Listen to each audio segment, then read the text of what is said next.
And today we have another integral that looks not so nice, but it's actually not so bad. We have the integral of 0 to e of x to the power of 1 over natural log x. So we're just going to start with a u substitution. U equals natural log x. From there we can determine that du equals 1 over x dx. And dx equals x du. But I'm going to solve for the x value first. X is just equal to e to the u. So therefore dx is just equal to e to the u du.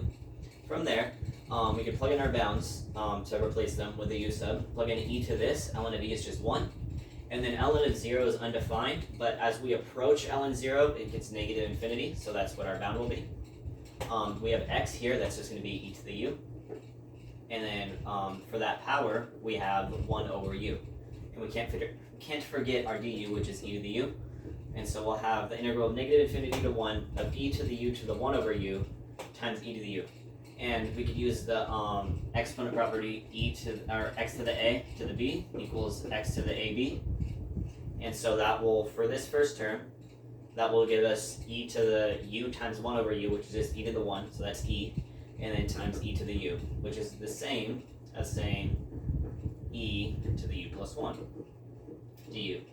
And we can just integrate this as it is. That's just going to be e to the u plus 1 again.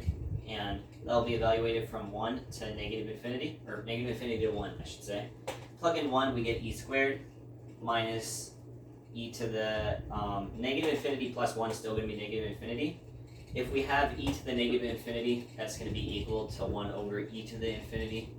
And this is just approaching infinity, but if we have like 1 over infinity, that's basically just 0. So this whole term cancels, and it's just going to be our answer of e squared.